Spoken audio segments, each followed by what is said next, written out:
Masuk kukunya. Munculnya sosial media seperti Facebook tidak hanya mengubah cara manusia dalam berinteraksi dan berkomunikasi, tapi juga mengubah cara manusia dalam berbelanja. Jika sebelum kemunculan sosial media, orang-orang secara tradisional berbelanja di pasar atau di supermarket, maka ketika sosial media muncul, orang-orang kemudian bisa berbelanja hanya dengan dibutuhkan perangkat komputer. Menurut Helmi dan Krisdianti tahun 2019, orang dapat menjual barang tanpa harus membayar biaya retribusi atau tanpa harus membayar jasa keamanan yang seringkali memusingkan pedagang. Dan yang paling menguntungkan adalah orang dapat menjual barang tanpa harus memiliki barang atau reseller. Dengan kemudahan ini, maka sangat banyak orang yang kemudian tertarik menjadi pedagang online melalui laman Facebook atau dalam istilah akademis disebut e-commerce. Namun di sisi lain, pedagang bisnis online memiliki dampak yang negatif bagi kalangan pedagang di pasar tradisional.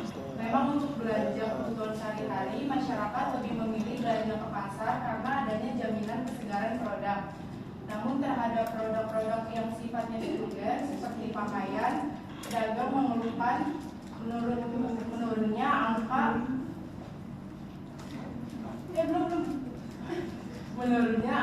penjualan. Bagi pedagang yang bisa adaptif terhadap perkembangan teknologi, mereka ikut serta memindahkan tokonya dari toko fisik ke toko online.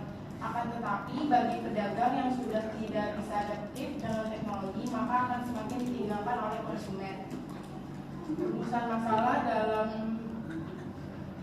dalam materi ini, apakah pendapatan yang diperoleh oleh mahasiswa dengan bisnis online sudah sampai pada tahap yang lebih tinggi dibandingkan dengan pendapatan yang diperoleh pedagang konvensional di pasar tradisional?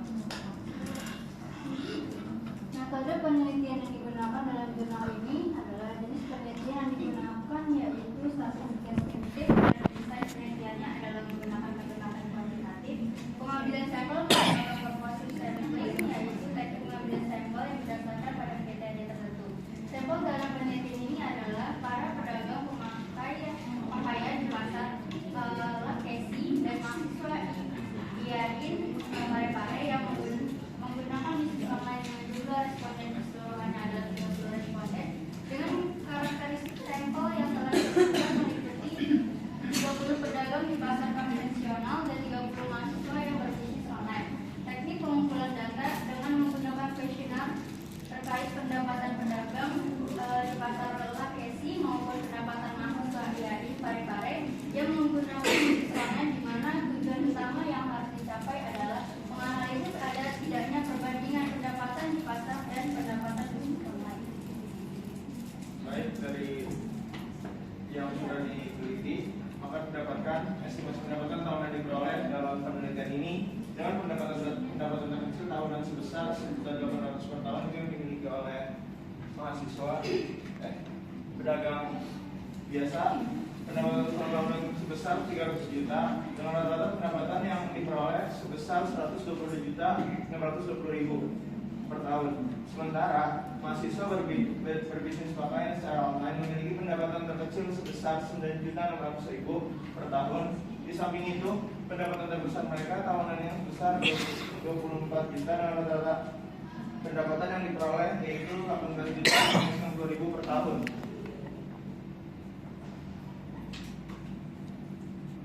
Berdasarkan pada tabel 2, ini adalah data validitas dari responden dan rata-rata pendapatan dua kelompok sampel. Rata-rata pendapatan tahun yang diperoleh kategori pedagang pasar tradisional sebesar 122.680.000 dengan nilai minimum diperoleh sebesar 1.800.000 dan nilai maksimum sebesar 300 juta. Hasil ini menunjukkan bahwa rata-rata pendapatan yang diperoleh pedagang di pasar sebesar 122.680.000 selama tahun 2020 dengan perolehan pendapatan terendah dan tertinggi masing-masing 1.800.000 dan 300 juta.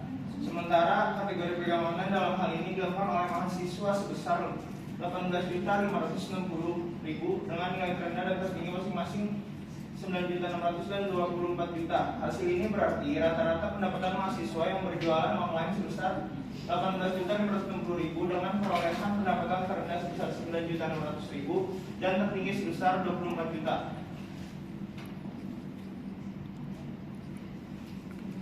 Kesimpulan dari materi ini, pedagang konvensional di pasar tradisional dengan mahasiswa yang memanfaatkan gadget untuk melakukan bisnis online selama pandemi terbukti mengalami perbedaan pendapatan yang signifikan pada level 0,00. Perbandingan pendapatan dapat dilihat secara bulanan dan tahunan.